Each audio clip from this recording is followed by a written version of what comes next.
So today I've decided to talk about failure in a pandemic. So the way we are feeling right now in a pandemic, and in general, the fear of failure and how we can handle that feeling right now. So first of all, we all have been going through failure in our lives, and that's basically happening quite a lot on a regular basis if you've been learning and trying to implement new things in your life. So basically what I wanted to touch base on is the construct and conditioning behind the failure first. So contextual failure conditioning, right? It's basically something that is studied in behavioral neuroscience. So in behavioral neuroscience, they study how you get conditioned with your brain patterns and how it affects your life and how it affects your brain functions, right?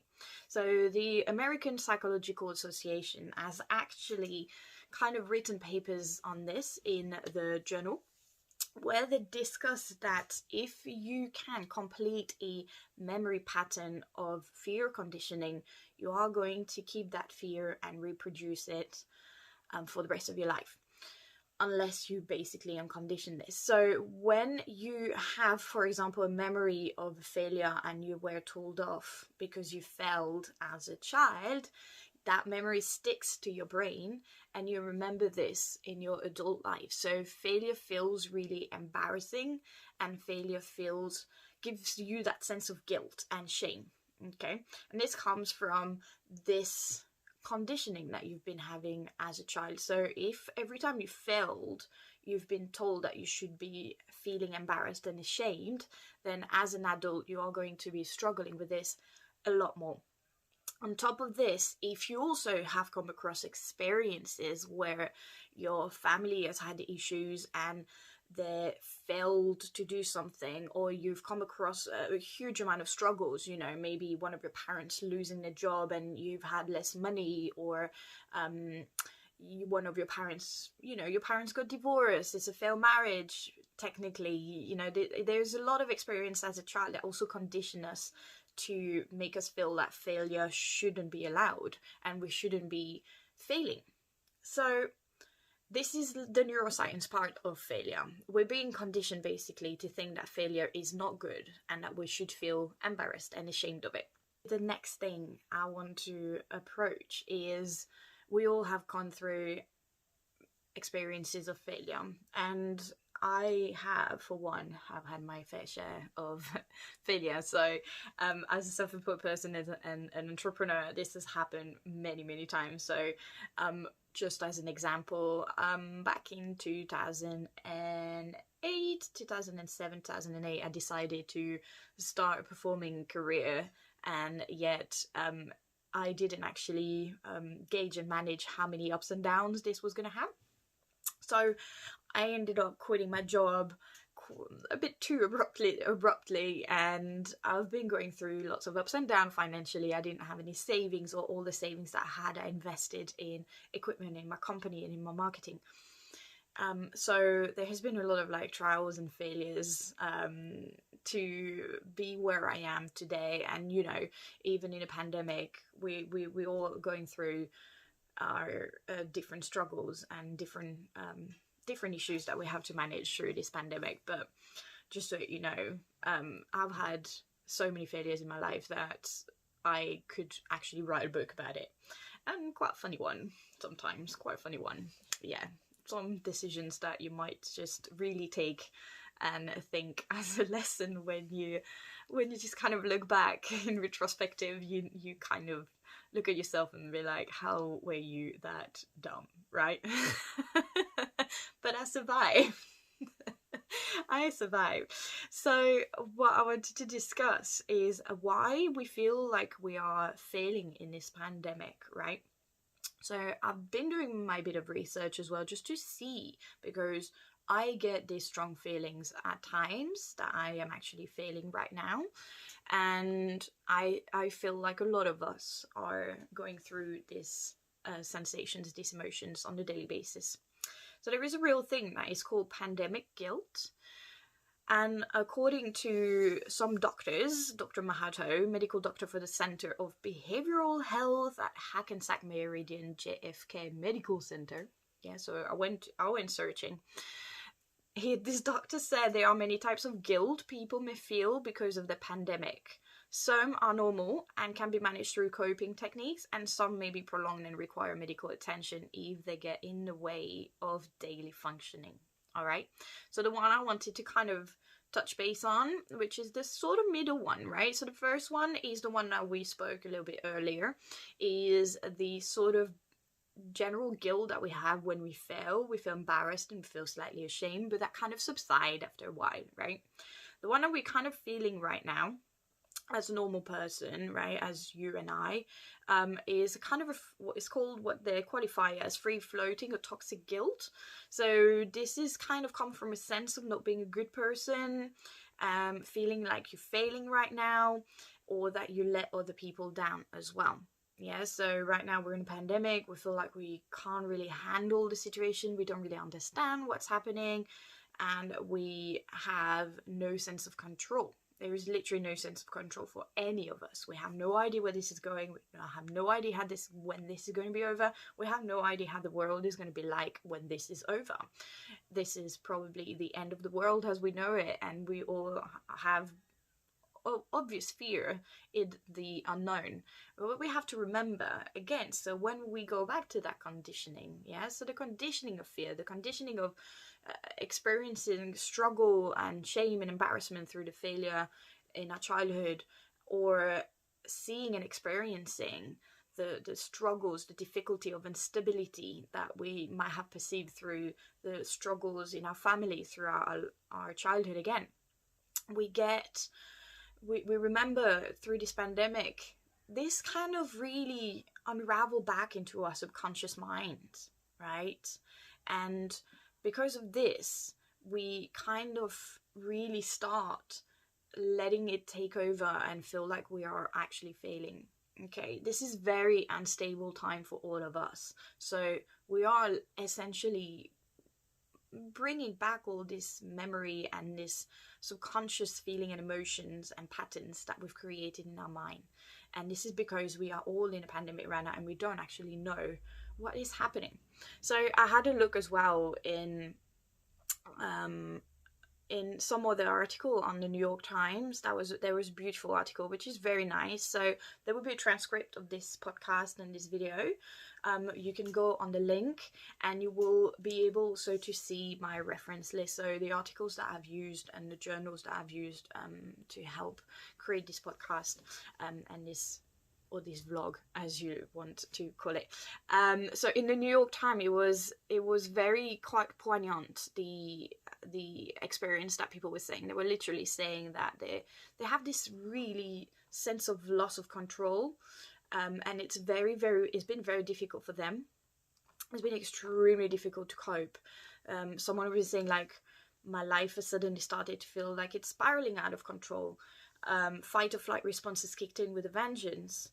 Full-fledged crisis mode is on. Some people feel really guilty for not being productive. You know, we've been discussing this before. I've been discussing that on my social media. We've been like we're glorifying hustling and grinding all the time, and this, you know, also makes us feel a bit even more of a failure, because during this pandemic a lot of people are getting shit done and some of us can't.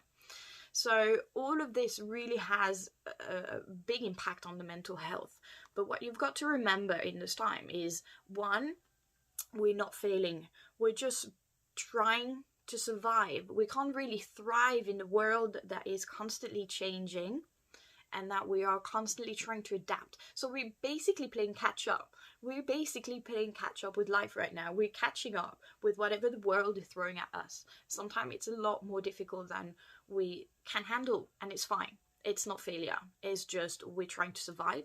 And in an environment such as what we're going through in 2020, we're surviving. We're not thriving. It's very hard to thrive in such an environment. So you got to remind yourself that, right? So the way, obviously, the symptoms that can appear with anxiety, stress, depression, and resulting from that guilt, you have obviously change in sleep, inability to sleep, your insomnia, appetite, either lack of appetite, stress eating, which, you know, I think a lot of us have had issues with, lack of interest in activities you previously enjoyed. That for sure I've had. Like, I'm a fitness coach and I haven't actually really been feeling like training that much.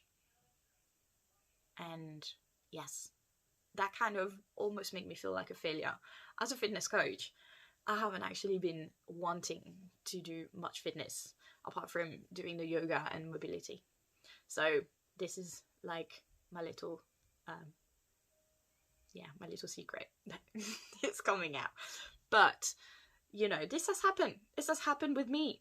Inability to concentrate, focus, fatigue, lack of energy, that I've seen with many people. A lot of my clients, we have to manage these symptoms really bad, and feeling disconnected and withdrawing from social interaction. This is completely normal as well. So what you need to be careful is when you try and implement your tips to try and cope, your coping mechanism, is how long this feeling really sticks. And if it does, that's when we need to start actually searching for help, right? This is quite important. And I know that right now we are a bit under pressure. The whole mental health and NHS is under pressure, but there are free tools to help you cope with this, and I really invite you to go and check them out. I will put some of the links as well in the transcript for you to have a look at and make sure that you can access free help, such as free CBT or some help on some of the mental health charities. So please make sure that you go and seek help any way you can. Yes, don't stay in that in this pit, and really seek out to friends and family if they can help you, if you know they can help you. Just make sure as well that you know that you can still also send me a direct message and just ask, and I can probably maybe direct you to some help that I use myself. And you know, maybe just if you need a little bit of moral support, I'm there for you, because I totally understand what you're going through right now. So just a few tips as well is just be aware of how you're feeling. Keep monitoring of how your emotions are really taking over your daily life. Many reactions are normal under the current circumstances. However, you just need to be mindful of when it becomes really dangerous for yourself. Okay? There is a point where you know it's going a little bit too far and it can become detrimental to the rest of your health. Okay, you need to accept how you're feeling. It's normal, right? It may be difficult, and as I said, like, even people like me, we have all this sensation of failure, this sensation of guilt. I don't think there is one person who doesn't feel this way right now, because this world is uncontrollable, I'm telling you. So we have little control over much of what's happening right now. We really don't. Share and express how you're feeling, and that, again, my inbox is open. Talk to family, talk to your friends, even if you can't be in person. You know, connect with other people. Try and connect as much as you can. Take a break from the news, please. This is essential. Take a break from the news. Try and go for a walk. Try and listen to a podcast that is a bit uplifting. Watch some stuff that is uplifting for you, but really try and stay away from whatever is going to bring you even further down. You know, if social media, if your feed is made of people and conspiracies and politics and things like that, just try and take a step back. And maintaining as much of a healthy diet, exercise routine. Just do things that you know will help boost your mood. And finally, just remember that we are all wrestling with the feelings due to loss of control, wondering that what's going to happen, how more we can do, what we should be doing. We don't really know. Just keep yourself aware that if this feeling persists, don't be afraid to seek care. Remember that this is all a learning process, guys. We are all learning right now. We're all learning to be adaptable, to adapt to change very quickly. is there going to be another lockdown in 5 minutes? You know, it's all very up in the air. We're all in the same situation right now. We don't really know where this is going. So remember that this is a learning process, and we are all going to come out of it for the better, much stronger, much more resilient, and we are going to gain such a bigger sense of clarity when we are going to get out of it, because we are going to know exactly what we want to get out of life as soon as this is all over. But you have all my love, and as I said, my inbox is open. I hope that you enjoyed this podcast, or this vlog if you're watching the video, and I will see you very soon. Bye.